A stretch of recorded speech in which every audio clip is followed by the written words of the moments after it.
អ្នកនរគ្នាប្រកាសជាធ្លាប់ឮគេនិយាយថាធ្វើការងាររដ្ឋមានពេលទំនេរច្រើនណាស់ដោយសារតែយើងគ្រាន់តែទៅកន្លែងធ្វើការហើយយើងទៅសញ្ញាហើយយើងមកផ្ទះវិញយើងធ្វើការងាររកស៊ីអីផ្សេងៗបានមកសេរីអញ្ចឹងដោយសារតែយើងឃើញបែបហ្នឹងហើយបានជាយើងឃើញថានៅការងាររដ្ឋគឺគាត់មានកង្វះការគ្រប់គ្រងអវត្តមានរបស់បុគ្គលិកដែលធ្វើឲ្យបុគ្គលិកមកធ្វើការមិនទៀងទាត់មិនត្រឹមត្រូវតាមពេលវេលាធ្វើការ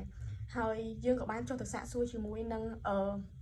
ស្ថាប័នរដ្ឋចំនួន4ដែលមានទីតាំងនៅខេត្តពោធិ៍សាត់ហើយនៅរាជធានីភ្នំពេញហើយជាលទ្ធផលយើងក៏ទទួលបានថាការធ្វើការគ្រប់គ្រងអវត្តមានរបស់ពួកគាត់គឺនៅមានបញ្ហាចំនួនធំចំនួន6គឺទី1តកតងទៅនឹងការ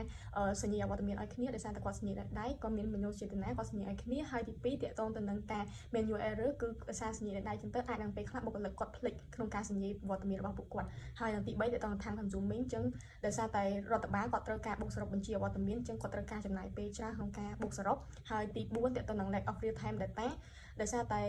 បុគ្គលិកភាគច្រើនគាត់សុំច្បាប់ទៅកាន់មេរបស់ពួកគាត់ហើយនៅខាងរដ្ឋបាលគាត់ពេលខ្លះគាត់បានដឹងថាបុគ្គលិកគាត់សុំច្បាប់ឬអត់ឬក៏ដោយសារហេតុអីបានគាត់សុំច្បាប់ទេហើយចំណុចទី5តទៅនឹង for data security ដោយសារតែយើងមានលីសឈ្មោះសញ្ញារួមគ្នាអញ្ចឹងវាធ្វើឲ្យ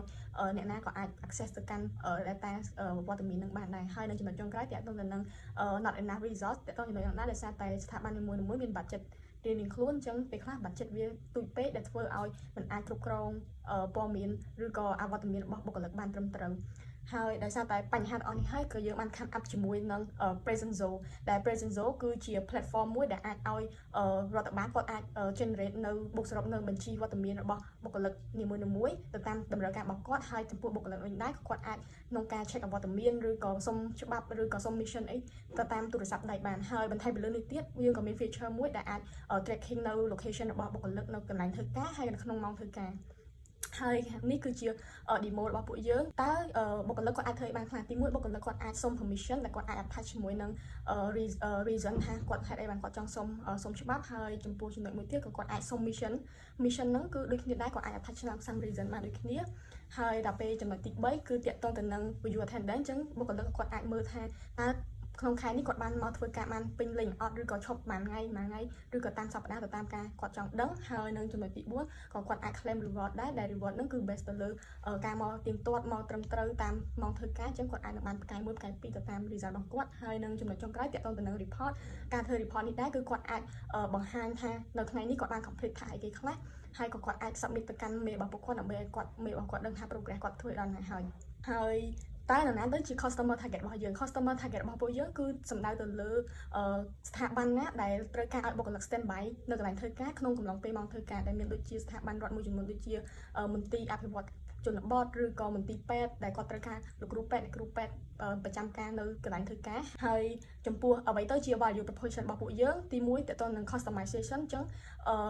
customer គឺគាត់អាច request នៅ feature ផ្សេងៗដែលគាត់ត្រូវការតាមតម្រូវការរបស់គាត់អញ្ចឹងយើងនឹងអាចផ្ដល់ជា solution ដល់ពួកគាត់ផងដែរហើយចំណុចទី2តទៅនឹង convenience ដែរគឺសម្រាប់បុគ្គលិកគឺគាត់អាចសុំច្បាប់ឬក៏សុំ mission ឬក៏សរសេរ report នៅកន្លែងណាពេលណាក៏បានដែរតាមតម្រូវការរបស់ពួកគាត់ឲ្យតែគាត់មានទូរស័ព្ទហើយនិងមានអ៊ីនធឺណិតហើយចំណុចទី3តទៅនឹង performance គឺយើងអាចជួយបង្កាត់បន្ថយការ error នៅក្នុងការសញ្ញាដៃហើយនឹងមួយទៀតតទៅនឹងការលួចសញ្ញាឲ្យគ្នាទៅវិញទៅមកដោយសារតែយើងមាន account ផ្ទាល់រៀងៗខ្លួនយើង check account check attendance តាមនឹង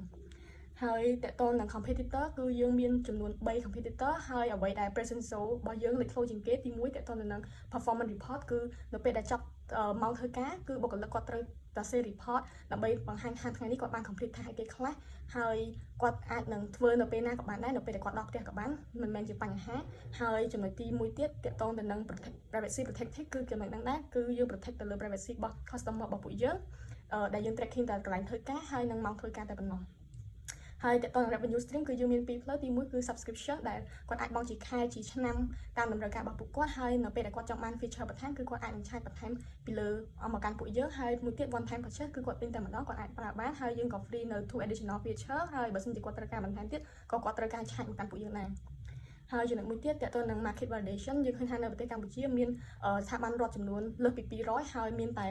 30% ដែលប្រើ system នៅរហូតដល់ 70% ទៀតដែលនៅតែប្រើការសញ្ញាដៃហើយចំពោះ partnership ដែរគឺយើងមាន AWS ដែលជា partnership សម្រាប់ផ្ដល់ជា service cloud មកដល់ពួកយើងហើយទី2គឺ Google Map ដើម្បី tracking location របស់បុគ្គលិកហើយនិងទី3តទៅនឹងសម្រាប់ payment ជាមួយនឹង ABA ហើយចំពោះ market strategy របស់ពួកយើងគឺយើងដំបូងយើងអាចនឹង contact ទៅកាន់ស្ថាប័នផ្ទាល់ដើម្បីគាត់ស្គាល់ពីផលិតផលពួកយើងហើយទី2អាចនឹងផ្សព្វផ្សាយតាម social media ឬក៏ផ្ដល់ជា demo នៅកម្មវិធីផ្សេងៗហើយនឹងចុងក្រោយគឺយើងអាចនឹង collect នៅការ review ឬ feedback ពី customer ចាស់ៗដើម្បីបង្ហាញទៅកាន់ customer ថ្មីហើយនេះគឺជាក្រុមរបស់ពួកយើងដែលមានគ្នា5នាក់ហើយនេះគឺជា reference អញ្ចឹងអរគុណអ្នកនរគ្នាសម្រាប់ការទស្សនាវីដេអូមួយនេះ